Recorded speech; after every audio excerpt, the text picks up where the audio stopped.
Kyufukashi no Uta. Koyamuri est un adolescent qui croise une nuit la route de Nazuna Nanakusa, qui est une vampire. Souhaitant devenir lui-même un vampire, il sent que le moment est venu lorsque Nazuna l'invite à passer la nuit dans un bâtiment abandonné. Lors de son réveil, il constate qu'il n'est pas devenu un vampire malgré les nombreuses morsures qu'il a au cou. Que veut réellement faire Nazuna de Ko? L'anime a pour genre comédie, fantastique, psychologique, romance, ecchi, slice of life, surnaturel et pour thème amour quotidien. Kinsuno Vermeil. Alto Goldfield est un étudiant d'une académie de magie qui aspire à maîtriser toutes les magies existantes. Alors qu'il était sur le point de rater un examen sur la vocation, il trouve un vieux grimoire sur le sujet. En suivant ses consignes, il réussit à invoquer un démon. Il s'agit de la puissante Vermeil qui a été scellée il y a longtemps. Le problème c'est qu'elle a besoin d'énergie magique et pour en avoir, il faut qu'elle embrasse Alto. L'anime a pour genre comédie, fantasy et pour thème démon magie.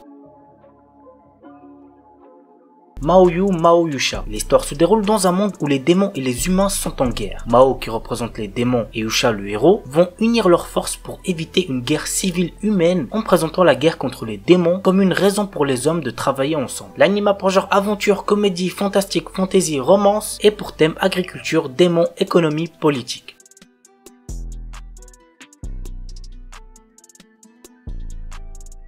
Okami-san Tsushishinin no Nakamatashi. L'histoire se déroule dans la ville d'Otoginabashi autour de Ryuko Okami, une fille connue pour son apparence féroce, grande canine et un comportement sauvage. Elle est surnommée Okami-san. Ringo Akai est une fille angélique avec un comportement assez sombre. Elles font toutes les deux partie d'une organisation appelée la banque Otogi dont le chef est Kiriki List. Accompagnés d'amis qui sont pour le moins étranges, ils vont se battre ensemble afin de changer le monde. Jusqu'au jour où débarque un nouveau membre, Morino Ryushi, plutôt lâche, qui va se confesser à la terrifiante Okami-san et se faire immédiatement rejeter. L'anime a pour genre comédie, fantasy, romance et pour thème parodie.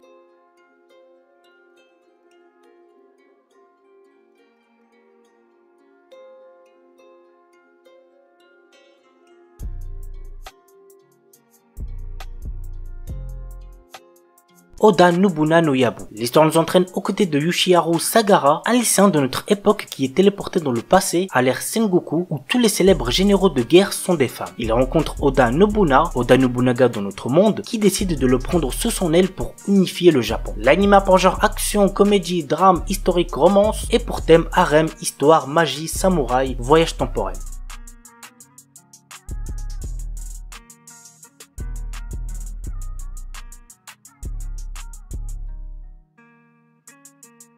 Dakaraboku wa Ashga Dekinai. Alors les gars, l'histoire de cet anime est totalement what the fuck, mais par contre niveau ecchi, vous allez être servi. Ryusuke est le pervers numéro 1 de son école, l'académie Toen. Un jour, il rencontra une Shinigami du nom de Lizara, avec qui il passera un contrat qui permettra à cette dernière de gagner en puissance dès que l'esprit érotique de Ryusuke sera assez puissant. Mais ceci a un contre-coup. Le jeune lycéen perdra tout cet esprit au point il ne sera plus excité dès qu'il verra une fille se déshabiller. L'anime a pour genre action, comédie, drame, ecchi, fantasy, romance et pour thème autrement de démons, harem, super pouvoir.